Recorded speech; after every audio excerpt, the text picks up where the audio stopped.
सर्वेभ्यः नमो नमः। जय श्री राम।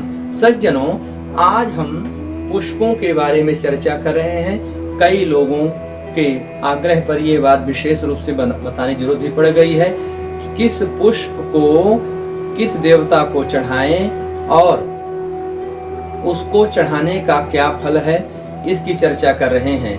तो अग्नि पुराण में और स्कंद पुराण में और अन्य ग्रंथों में भी पुष्प के बारे में बहुत सारी बातें कही गई हैं। एक छोटा सा श्लोक के माध्यम से इस बात को आगे बढ़ाते हुए जानकारी दे रहे हैं, इस पर आप लोग ध्यान देंगे।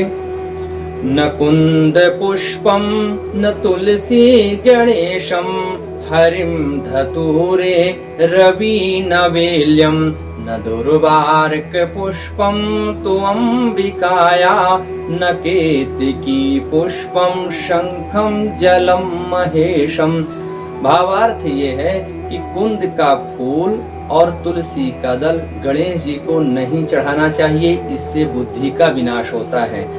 फिर हरिन धतूरे भगवान विष्णु और उनके जितने अवतार हैं, राम कृष्ण वामन परशुराम, इनको कभी भी धतूरे का फूल नहीं चढ़ाना चाहिए, इससे अपने मर्यादा का नाश होता है और हमारी जो प्रतिष्ठा है वो जीर्ण शीर्ण हो जाती है, इसलिए इस बात का ध्यान रखें। रवि न बेल्यम, सूर्य भगवान को बिल्व पत्र नहीं चढ़ाना चाहिए, इससे अपने आंखों की रोशनी कम होती है और ये ज्ञान और तेज और ऊर्जा का प्रतीक है। इन तीनों से हम घर परिवार से तो वंचित हो जाते हैं, इसलिए भगवान सूर्य को बिलपत्र कभी न चढ़ाएं। फिर दुर्वार्क पुष्पम तु अंबिकायाम, दूर्वा और मंदार का पुष्प माँ दुर्गा और माँ दुर्गा के समकक्ष जो अन्य देवी देवता आप लोग जानते हैं, चाहे वो आदि शक्ति जगत जननी के नाम से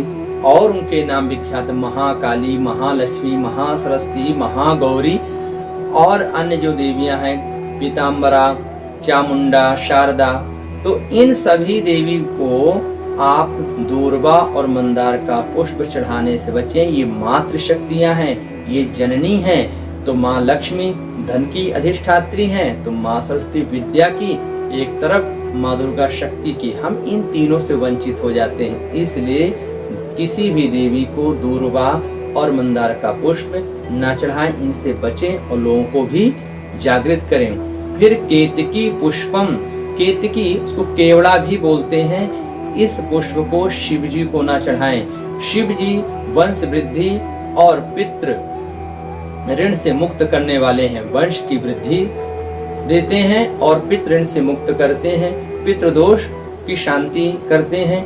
इसलिए अगर हम केतकी का पुष्प भगवान शिव को चढ़ाते हैं तो ऐसे हमारा वंश पीड़ित होता है, प्रभावित होता है, वंश की उन्नति प्रगति होती रुक जाती है, पितरों का प्रकोप हम पर बढ़ता है। इसलिए केवड़े के पुष्प को शिव जी पर कभी न चढ़ाएं।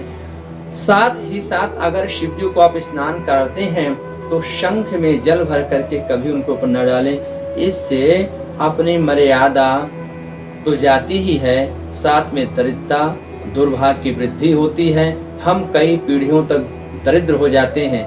इसलिए इन घोर अपराधों से आप बचें और अपने सभी संबंधियों को भी इन बातों से अवगत कराते हुए अपने वैदिक सनातन धर्म को बढ़ाते हुए, इसमें सहयोगी बनते हुए स्वयं लाभान्वित हों।